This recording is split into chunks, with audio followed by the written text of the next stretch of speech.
Okay, and I'd like to welcome everybody to the May 26th Best Practice webinar. We have our guest presenter, Chelsea Christ, today.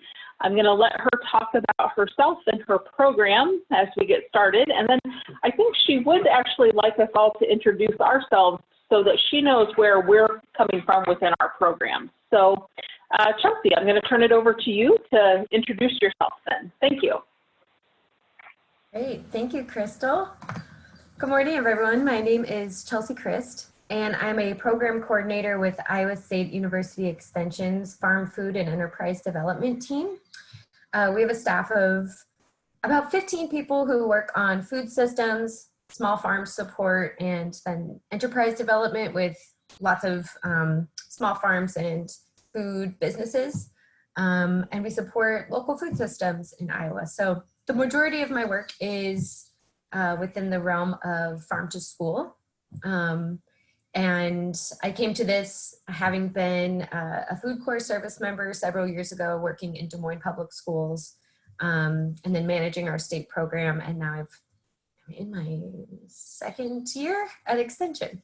So really excited to share a little bit about what farm to school looks like in Iowa right now. And go into different elements, different ways that I think the mission and a lot of the fundamentals of farm to school work intersect with some of the work through Iowa Afterschool Alliance and 21st Century Schools, and lots of opportunity for connections before and after school. So should I start sharing my screen now, Crystal, before intros? Do you want to do introductions first and then we'll start the presentation? Yeah, let's do that. So I'd love to hear from y'all, and a quick intro question. Share your name and where you live or work, and then also a special food memory that you have. So if it's everybody, I'll just go ahead and call you out on our screen since it's such a small group today. So it looks like Beth is first on my screen. So Beth, name, location, and a special food memory. Okay, Beth Christopher, Alameda, which is Waukon, Iowa School District. Okay, and my favorite food memory is gardening with my parents and now gardening with my grandkids. Nice, thank you. I have Jen next on my screen. Good morning, Jenna Andrews. I am from Sioux City.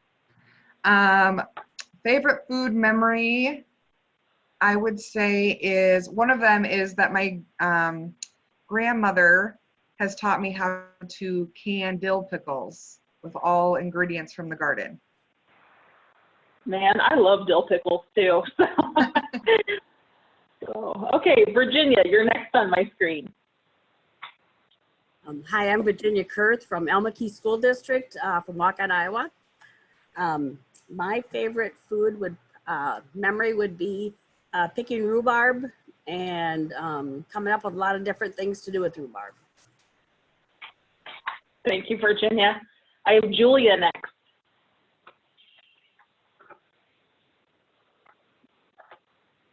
Julia Bruner with Mid-Iowa Community Action. We partner with the Marshalltown School District.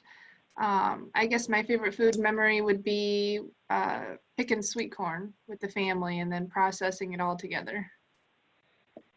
That makes for a long day's work, doesn't it, Julia? It is. Chris. Hi, my name is Chris Hoover. I'm the superintendent here in Maquoketa. And one of my food memories would be when I was in elementary school. Back in that day, you had to eat 2 bites of everything at your school lunch. And I remember hiding my peas in my milk carton so that I didn't have to do it. Oh, that's funny. I bet there's been a ton of kids who have done the same thing. So, Kelsey, you're next on my screen. Hi, Kelsey Stanley. I'm with Des Moines Public Schools. I'm a before and after school specialist. And I would say anytime I can involve my almost 2-year-old in cooking is those are some of my favorite memories. Yeah, that's great. And yeah, start them early. So, Yeah. Alyssa, I have you next. Good morning. I'm Alyssa Gearhart from North Fayette Valley. And I say one of my best memories is baking homemade bread with my grandma and then just waiting for my grandpa as he hovered around kneading his slice of homemade bread with cheese on top. So it was just good family times. Yeah, thank you. And then finally, Brittany. Hey guys, it's Brittany Samuelson with the Iowa After School Alliance, keeping my video off because I'm in t-shirt look right now. So my favorite food memories, I'm actually forming a lot of favorite food memories right now during kind of quarantine. I'm gardening for the first time, and so it's been fun to watch little sprouts come up, and I've also been doing more baking than I've ever done. And so I've been making like really elaborate like chocolate cakes and things like that. So it's been fun. That's great. Brittany, if we ever get back to the office, I'll bring you some zucchini to bake with. How's that? That sounds great. I'd love that. Great. So, all right. Chelsea, I think we're done then. Great. Crystal, did you have one that you would want to share? Oh, gosh, favorite food memory. So of course I'm Crystal Hall with the Iowa After School Alliance. I would say probably cooking with my mom, and my mom and I are of the same mindset that we drive some people nuts because we don't use recipes. I'll look at a recipe to get an idea, and then I just kind of make it my own, and I never measure anything. Like, I know that this amount in my hand is a teaspoon, those types of things. So kind of drive people nuts with that, especially when you're sharing those potluck meals and things of that nature. But I would say, yeah, being with my mom, which was a really nice experience. That's great. You really got to do the in-person teaching aspect to pass on your knowledge then. Awesome. Well, thanks everyone for sharing. I love starting off with that. It's so great to know where y'all are working and coming from. And I already know of a lot of really cool farm to school stuff happening in, definitely Waukon and some other school districts where y'all are working. So excited to dive more into that. So I'm going to share my screen so we can look at these slides. And I'll skip ahead a little bit because we already did this. So here's just a quick overview of what I'm hoping we can cover in the next hour-ish. At any point, if you have questions or comments or introductions, please feel free to jump in verbally, or you can definitely use the chat box. Crystal's going to help us look at that. So we've done introductions. I'm going to share a little overview of what Farm to School is and how equity is a foundation of Farm to School, and then some engagement opportunities through our Iowa Farm to School and Early Care Coalition. I'm going to dive into some benefits of school gardens, specifically for food access purposes and for trauma-informed education. I think those are really relevant uses of school gardens always, and now especially it's a conversation that schools are having about how to make use of school gardens as resources. And then I'll share a little bit of information about some statewide programs that are a function of our Farm to School and Early Care Coalition. So again, please jump in at any point if you have something to share.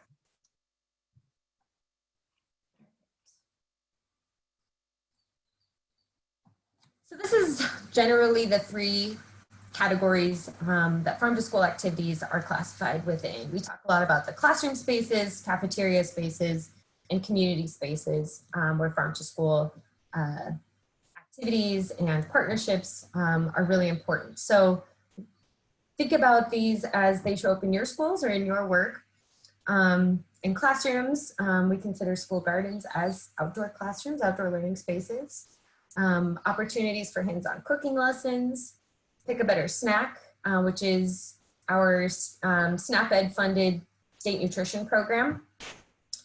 We work closely with the Iowa Department of Public Health to incorporate elements of farm to school and local food education into those nutrition lessons. Cross-age teaching opportunities, and then farm to school curriculum connections. So finding ways to incorporate hands-on food-based education into science, into math, into reading and literacy, things like that. Within the cafeteria, totally different world in a school. Cafeterias and classrooms are, as you know, super separate spaces. So we find ways to integrate those and see also the cafeteria as a classroom. Lots of schools get really excited about farmer visits. Those are such a great opportunity, typically in the winter or maybe late fall months when farmers are not busy. Cafeteria celebrations of local food, taste tests, really finding ways to have students take the education that they have in classroom spaces or in garden spaces, take that into the cafeteria and have really positive experiences, trying new things and getting feedback about those new things that they're trying. And local food promotion. One of the big state events that we have is called Iowa Local Food Day. And you may have heard of that if your school or district has participated. It's in October. I believe this year it's October 18th. And that's a day where we ask and work with school districts to incorporate at least 2 local food items into their school breakfast or lunch programs. And we typically have, I think last year was over 150 school districts participated. So that was really cool. And we're seeing more and more support for that.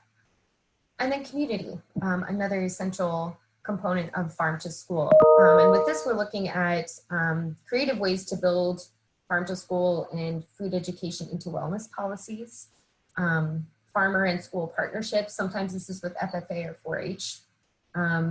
Partnerships where they're growing food for schools. Food hub partnerships, again, that distribution piece, which is really essential.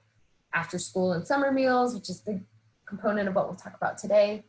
4-H clubs, and then garden support volunteers. So families, businesses, other local partners, master gardeners are an example of that, who can contribute knowledge and time and sometimes hands and sweat to keep farm to school programs going.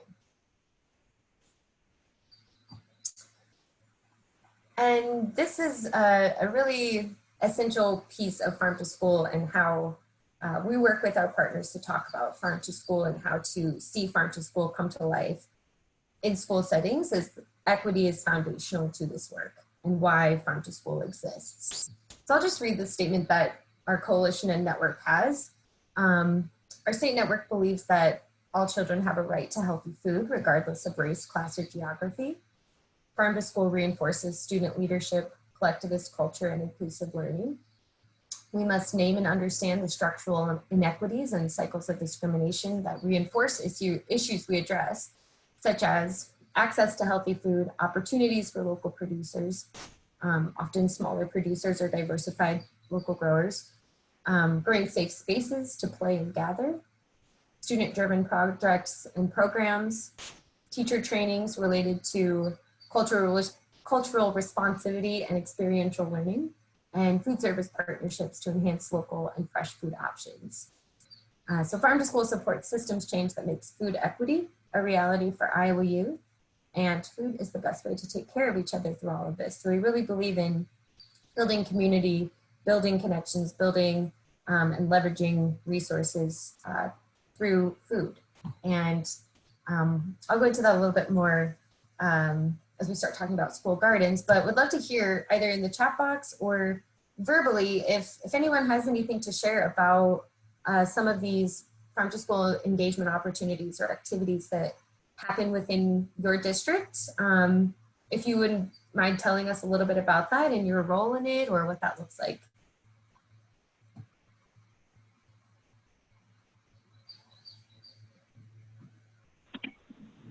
Yeah, so feel free to unmute yourself, or as Chelsea suggested, we can always use the chat box as well.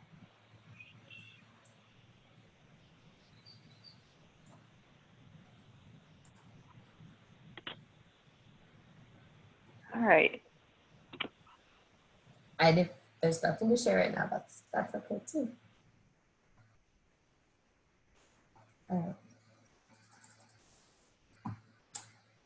So in Iowa, we have a recently formed Iowa Farm to School and Early Care Coalition.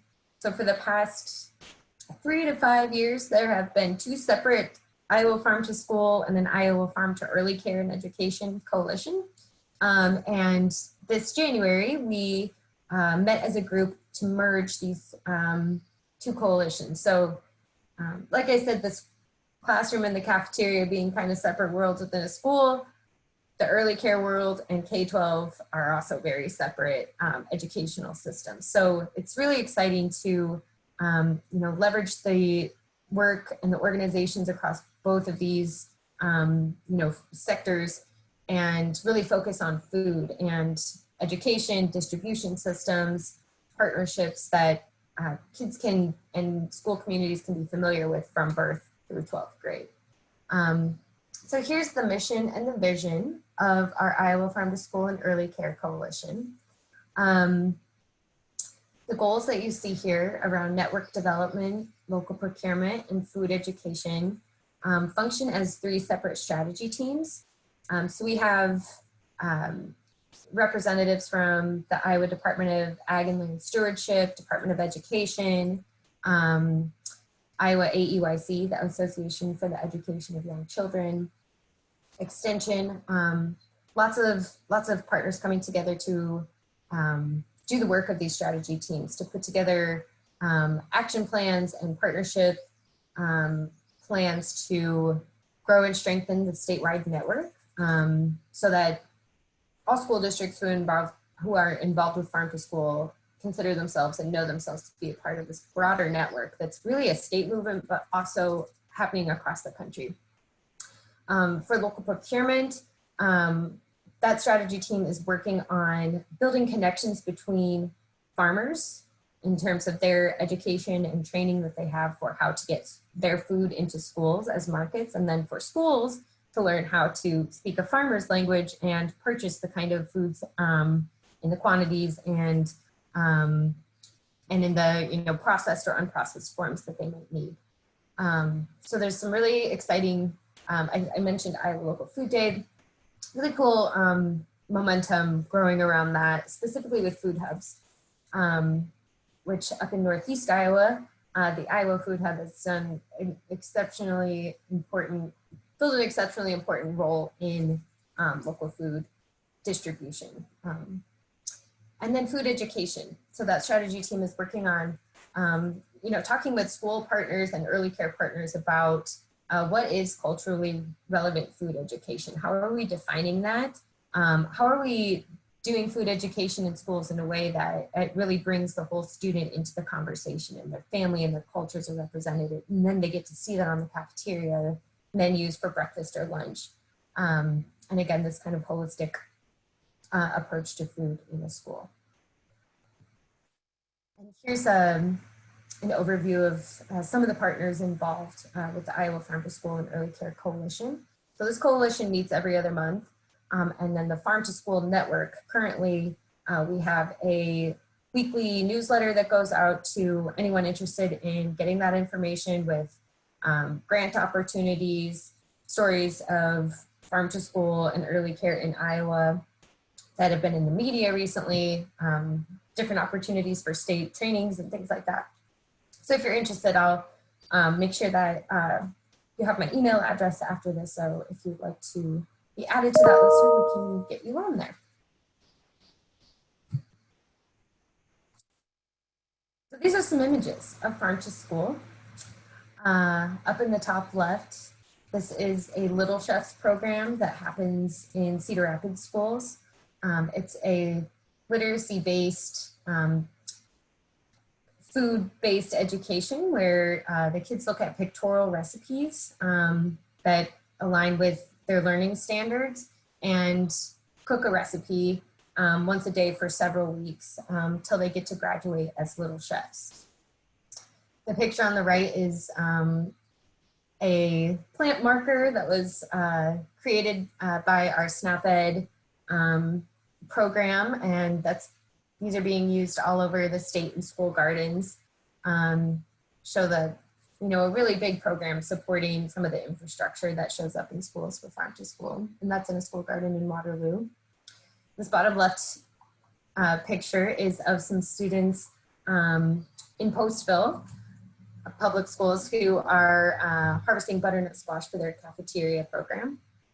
And then the picture on the right is a summer program at Moulton Elementary, where the students were focusing on building a plant part salad and taste testing all of those different ingredients. So I showed this to say that there's such a breadth to what Farm to School can be considered and all of the activities and ways that it can show up. But I really want to hone into some of the work and opportunities in school gardens, especially as it can apply to your support for after school and summer activities. So there's decades of research documenting how school gardens are a tool and a resource to support school community health. Specifically, if you go through the body of research, some of the biggest findings that you'll hear about are the ones that are used to get support and buy-in for school garden programs most often are that they can support increased consumption of vegetables and fruits by students and their families. There's a transition, there's a take-home of information, and that positive experience trying new foods has ripple effects. Improved academic performance and improved student behavior. And the National Farm to School Network is a national level nonprofit that is doing a lot of the national level organizing of farm to school work across the country. I would highly recommend their website. These are all, I'll share these slides afterwards. These are all links to some of the newer reports and documents about farm to school and the benefits of it. So they conduct this sort of ongoing research and share it with partners in the public because these key findings are sometimes the first conversation or the first way to get buy-in from school level decision makers as to why to start a school garden program. So yeah, these are I think 5 unique links to different research in there. And there's, like I said, lots and lots of research over the last several years. So we know all of this. But something that, is less reportable or in, decades old research is all of the social emotional learning aspects that Farm to School supports. And this conversation's been growing in Iowa as schools really start to see the benefits of gardens for more than the academic components, which are really important and really great to make. But school gardens and Farm to School also support social emotional learning opportunities. So working with students to learn skills for identifying and processing different emotions, storytelling, building relationships with one another and with their teachers, finding ways for students to bring their whole selves to the experience because food is personal and it's really cultural. And like we all shared at the beginning, you could have had 1 million memories of food to share with us. So it's a great way to build relationships. Understanding of school as a community and school gardens as an opportunity for shared projects, shared celebrations, that cross-age teaching component or peer mentorship thing that really can come into play in a school garden. And understanding that health is for everyone and looks like all kinds of things, that conversations about that can start there. Developing emotional competency, like social emotional learning, learning to take care of and observe things outside of ourselves. So whether it's plants, whether it's bugs, whether it's animals, whether it's our peers, creating space in a school garden for those reflection opportunities. And I'll go into an example of that in a couple of minutes here. And then really especially is creating, and this relates to what I was saying about the cafeteria, creating positive experiences, trying new things. The more experience that we get with things, we tend to like them more. So that's really important with, different fruits and vegetables, but having a space where students feel comfortable and have the tools to express themselves about how they feel about something, to feel heard about their opinions and see that reflected in what they get to eat. It's really powerful stuff. And this is a lot of it, some of the hands-on, those project-based activities, I think, for me, at least, it's definitely what I remember from my early education. Those are the things that stick out. So school gardens are a place to facilitate that. And school gardens are naturally trauma-sensitive spaces. So if anyone is familiar with trauma-informed education, that could be a wholly separate entire presentation. But the Cliff Notes, real Cliff Notes, is the ACEs framework is commonly used to, which stands for the Adverse Childhood Experiences Framework, kind of informs what trauma-informed education looks like. So offers strategies for developing supportive, encouraging school culture. Students don't check their identities and their experiences at the door when they get to school. So the more opportunities that we're creating for them to be sharing and processing and working through some of those experiences that are considered trauma at school, the more space and time that they have to work through that, and it develops trust with their school community. So there are several examples, across the state of school gardens really being used for this during the school day and after the school day. And one example that I wanted to share is from Olwine. We have a food corps service member in Olwine, and they have had a school garden program for a long time.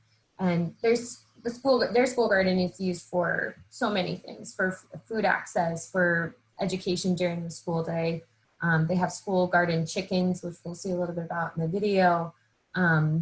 But the school guidance counselor and their food corps service member really use it as a space to work one-on-one with students who are having a hard time at school. Some of those behavioral students who require, one-on-one work during the day, and they're figuring out and learning how powerful the school garden is for this. So I will play this short video, and we tested the sound, so it should work.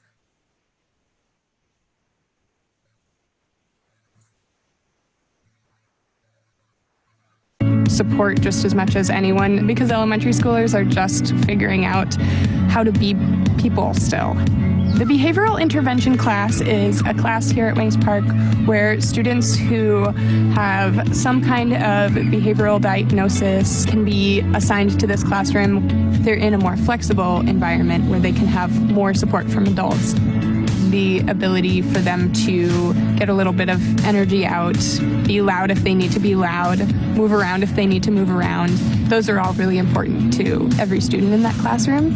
And the garden fits into that perfectly. Interacting with food in a really hands-on way is just a way to empower students. And then if you're having positive experiences around food, I believe it's easier to have an easier time moving through life.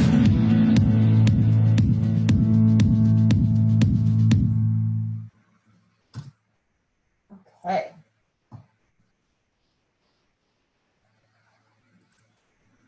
So that was Emma Dubé, who is just wrapping up her second year as a food corps service member in Olwine. Across Iowa, we have 10 food corps members who specifically focus on farm to school education in school districts, which is not the norm to have a position, a human resource directly working on that. So they are really essential role and staff for growing support for farm to school. And if you want additional information about the Olwine school garden program and how they're using the garden and their chickens for trauma-informed education, please let me know. I just wanted to share a couple of, really how simple some of these reflection activities can be to integrate into school garden spaces. So this is a picture of a garden journal activity that Emma leads at Wings Park. in Owine. All of the students have a journal that they've handmade that they will take out with them in the garden every week, and have a starting point, and through the season track different things. So some of the prompts that help bring in these components of social emotional learning are: what did we do in the garden today? How are you feeling? Write about something you're looking forward to right now. What is the weather like today? Describe what the garden looks like today. So it can be pretty basic stuff that just gives the opportunity that you might not have in the classroom during the day. And these are some really great examples of Wings Park students' garden reflections.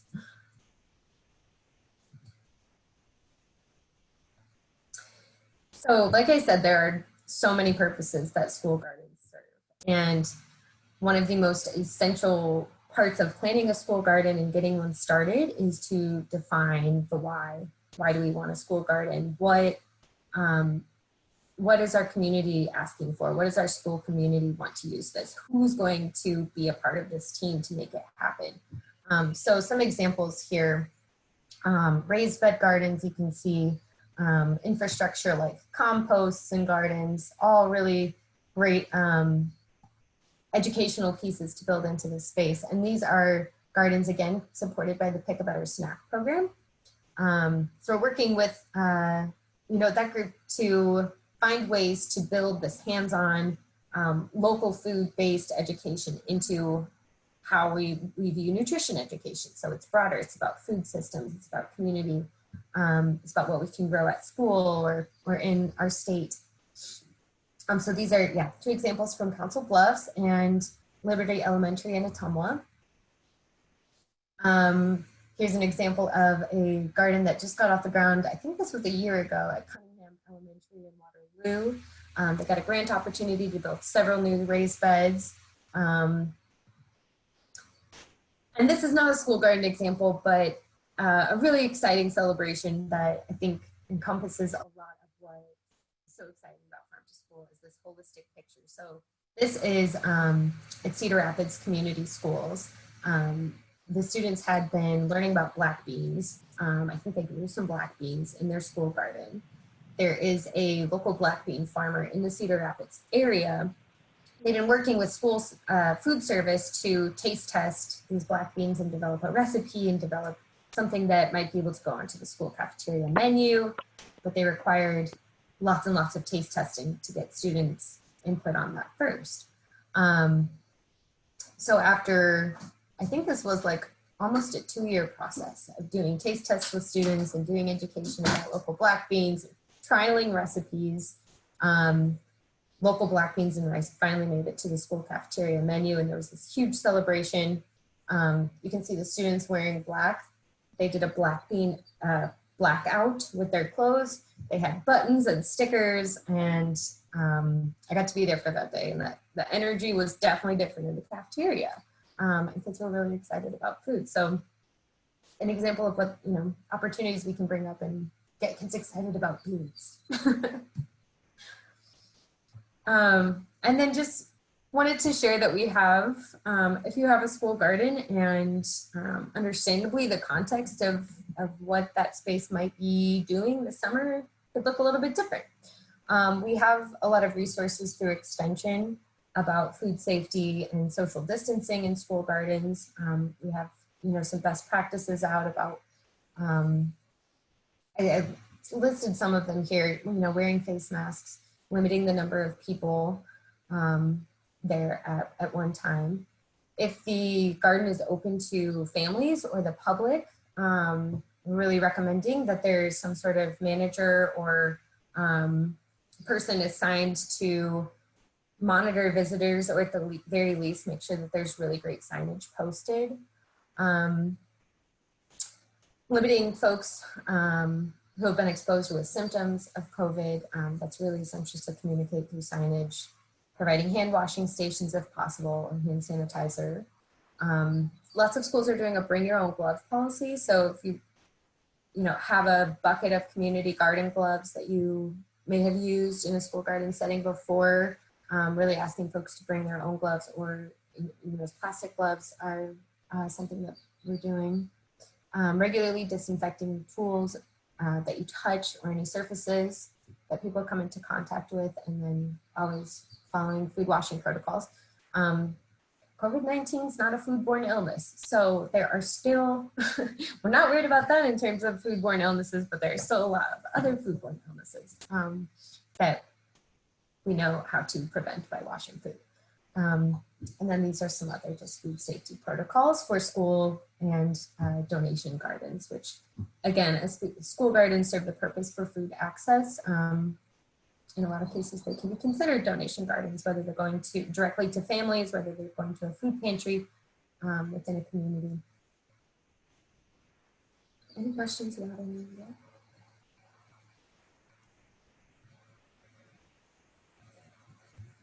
Again, we have a lot of resources about food safety during these times and otherwise. So some real high-level, quick, best practices for getting started with the school garden.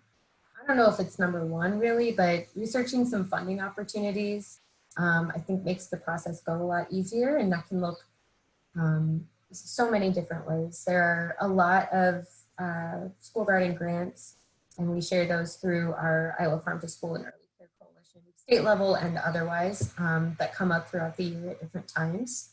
But even, fundraising through your school, or fundraising by community foundation grants, or yeah, so many different ways. And really the amount of funding that you will need for a school garden depends on the purpose and scale. So maybe it's not a number one, but it's at least in the list somewhere.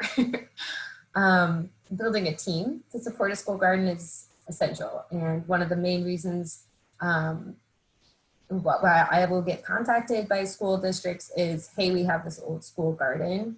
Somebody started it 10 years ago, and now it's just a big weed pile, and we either want to get rid of it or we want to renovate it so that we can be used again. So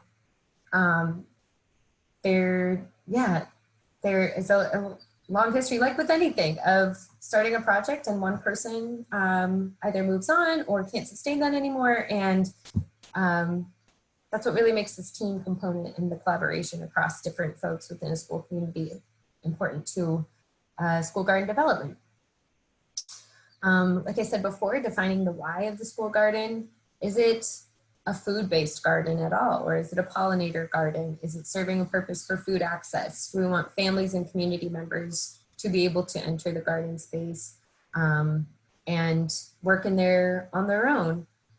Is it a solely school-based, during the school day educational garden that maybe a group of teachers is in charge of managing or something? Is it growing food for the cafeteria? There's so many purposes and people to pull together in defining the why of that. And then looking for integration. I think this is like the most exciting piece, where we see projects like the Cedar Rapids Black Bean Celebration, just starting from learning about beans to growing into this school-wide celebration and a new viable market for a farmer in a school, which is a really, really cool prospect of what Farm to School has to offer, is large, consistent markets for local farmers. So finding those connections within the cafeteria or within the classroom, or within after school or summer programs when everything's growing usually, is another piece of that. So there's kind of a longer list and more in-depth questions if you want to start this conversation with anyone at your school, or even if you have a school garden and you feel like it would be a good conversation to have to redefine or really say out loud as a team, why you have the school garden and the purpose that it's serving. That resource from National Farm to School Network is good. The last thing that I wanted to go over was just some statewide programs that have come as a result of our Iowa Farm to School and Early Care Coalition. The first one being our Iowa Farm to Summer campaigns. So we are currently in our third Farm to Summer campaign. Our first was in 2018, and that was Root for Radishes. And last year in 2019, we had a Snap for Snap Peas Farm to Summer campaign. And the purpose for this is to really get more students accessing summer meal sites and finding ways to support local farmers by building local product into school meal programs. So we work with hosts of summer meal programs, and a collection of state partners offers a mini grant so that they can purchase local food, technical assistance for finding farmers or markets to purchase that local food from, and then promotional materials. You can see in this picture, the student doing the radish celebration, they're actually eating green peppers, which they grew at their school garden. But they have a banner about free local food being served all summer long there. And we have posters in the community newsletter. Thereby extending, really essential food education into the summer months. So this was 2018 and 2019, and we currently have 62 sites across the state participating in our 2020 campaign, which is called Crunch into Cucumbers. So again, all of these sites participating get a mini grant and support to find local food. And we hope that with the, it looks a little bit different this summer, as you can imagine. When congregate meals are happening, students, have education and some activities, gardening or cooking activities. It's a fun time to go have a meal, and they're more likely to come back. This summer, we have resources developed for take-home taste tests.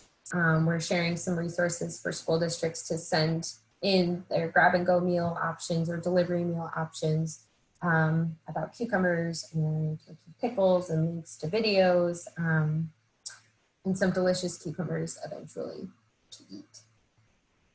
So this happens annually, and we send out information about the application period well ahead of the summer months so that schools can prepare for that. So if it's something you're interested in, keep it on your radar, and if you're on our listserv, information will come through there.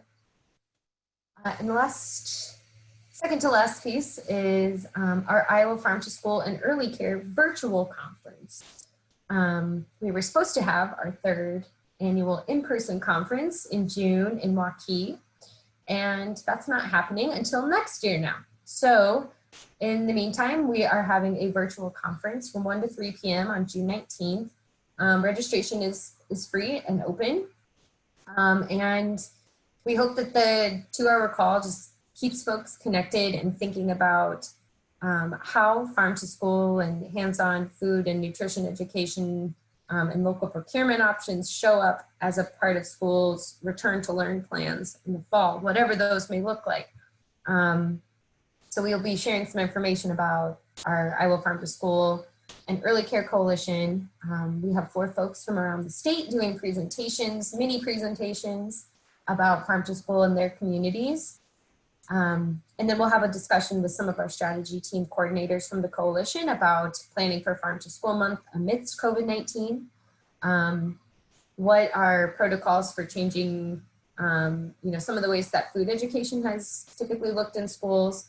Really a lot of the local food procurement processes don't change, but we want schools to remember that, farmers can especially use support right now. And then we'll have time for questions and information. We'll likely be planning a second one of these for September.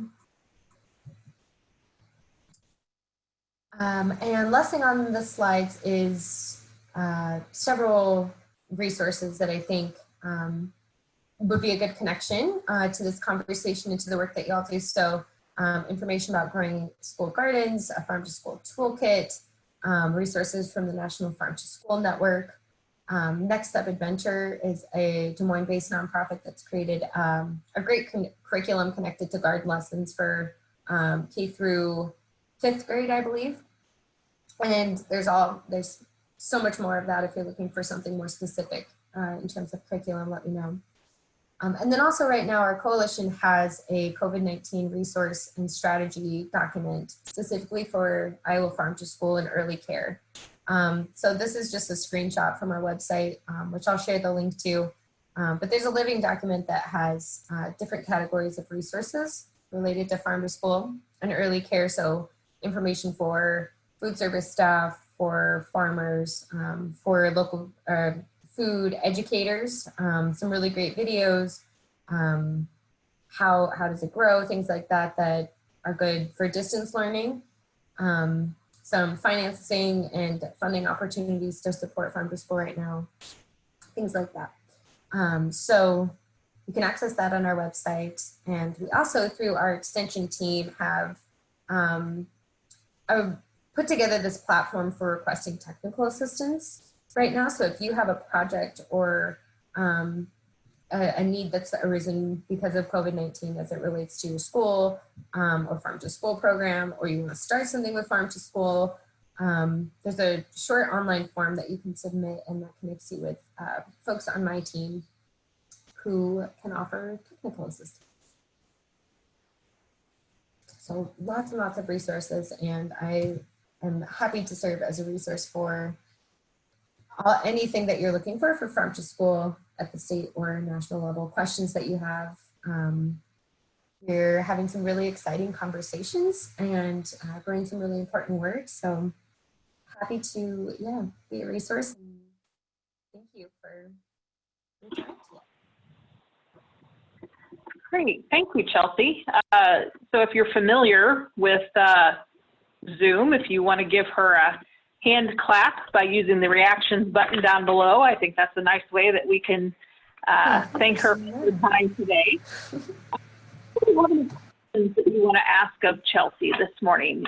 Feel free to unmute yourselves to ask those questions, or again, the chat box is always available to you. This is Virginia Kurth. I'm Alma Keith School District and Waukon. We've always had, the extension has always hired a staff, and they've always done a great job with our garden here, because we have really nice, right in our little courtyard here, we have a great garden. But I guess this year they haven't found someone to do the job. So, and I'm not much very good at farming, so I don't know. But we'd love to, try something like that. Maybe I was thinking maybe I could get one of the, we have a lot that belong to our master gardeners, maybe that. Yeah, So. I actually heard about that. My colleague works for extension up there, and I heard they were looking to fill that position. Yep. Mm-hmm. So. I will see if we can put that out through. Huh? I said we've always had great staff in the past that have been here, so that's good. Yeah. I'll share that with our coalition partners and see if they can put out the ask a request to anyone locally. Okay. Sounds good. Thanks, Virginia. Does anybody else have questions for Chelsea this morning?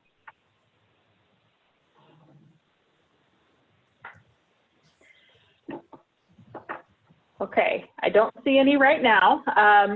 Want to remind everybody that we have recorded this webinar. So it usually takes just, a little bit of time to get it downloaded and then uploaded. So this will be on the iowa21cclc.com website.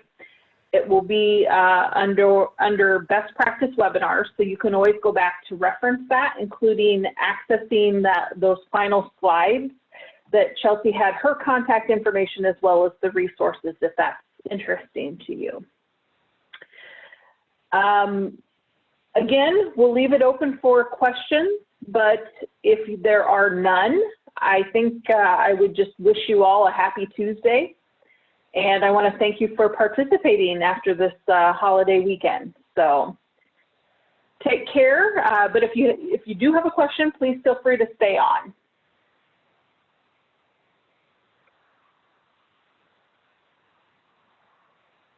Hey, Chelsea. This is Alyssa Gerhart from North Fayette Valley. And, we had a school garden that was there. And since we finally have the go-ahead to do a little bit of a summer program, I'm really wanting to get that going with the kids. So I'm really excited about your links that you have in your in your presentation. So I'm able to kind of dive in a little bit more so I can help the kiddos out there too. Just be safe, but yet kind of get excited about the whole garden thing. So Yeah, absolutely. Yeah, if you want to talk strategies, do you have a garden space built? we do, and it's actually Okay. a raised garden out there.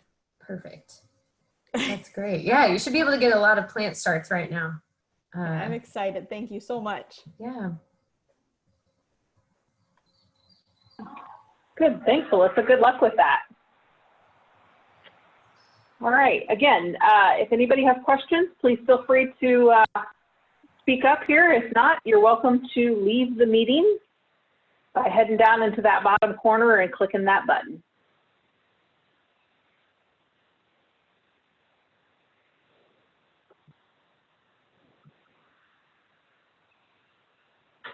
All right. Okay, I think I'm going to stop the recording now.